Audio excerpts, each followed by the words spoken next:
Hello students, आज हम बात करने वाले हैं एयरपोर्ट ग्रेडिंग की और उसके क्या इंपॉर्टेंस होती हैं उसके बारे में हम जानने की कोशिश करेंगे और डिस्कस करेंगे एक एक करके। तो समझने की कोशिश करते हैं कि क्या होती है एयरपोर्ट ग्रेडिंग।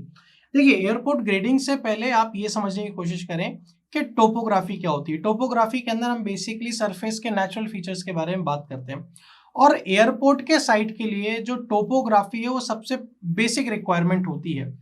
बेसिक रिक्वायरमेंट क्यों? क्योंकि वो हमें बताती है उस ग्राउंड, उस साइट के अंडुलेशंस के बारे में या फिर उसके अंदर कितनी अनइवननेस है।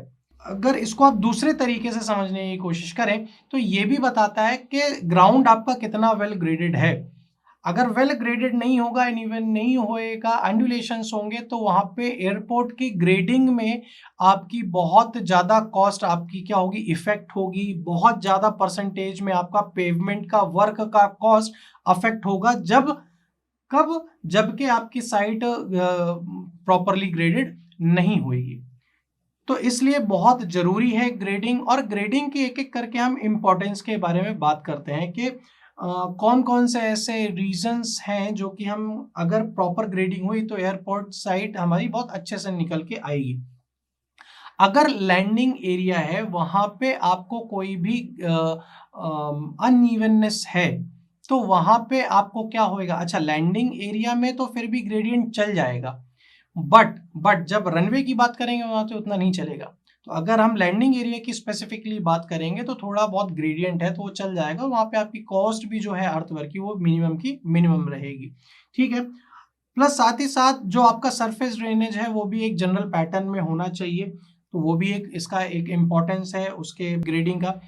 साथ ही साथ जो वहाँ के स्लोप्स हैं, जो वो स्लोप कुछ इस तरीके से होने चाहिए कि आउटलेट्स के अंदर वाटर का ड्रेन आउट अपने आप हो जाए और जल्दी से जल्दी उसका डिस्पोजल हो जाए। साथ ही साथ ये रनवे हो, टैक्सी वे हो, एप्रन हो, जितने भी वेरियस एयरपोर्ट के एलिमेंट्स हैं, ये भी इनके कंस्ट्रक्शन में ग्रेडिंग का बहुत बड़ा रोल होता है।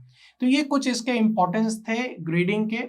ग्रेडिंग कभी भी आप सुने तो आपको सीधा सीधा एक अनइवननेस या फिर अंडुलेशन को मद्देनजर रखते हुए ही अपने कॉन्सेप्ट को बिल्टअप करना है। ठीक है। अच्छा, ये भी 2 डायमेंशनल 3 डायमेंशनल के बेसिस में आप इसको कंसिडर कर सकते हो। जब आप 2 डायमेंशनल के बेसिस में जाओगे तो यहाँ पे आपको लेंथ, हाइट के बारे में बात करनी पड़ेगी।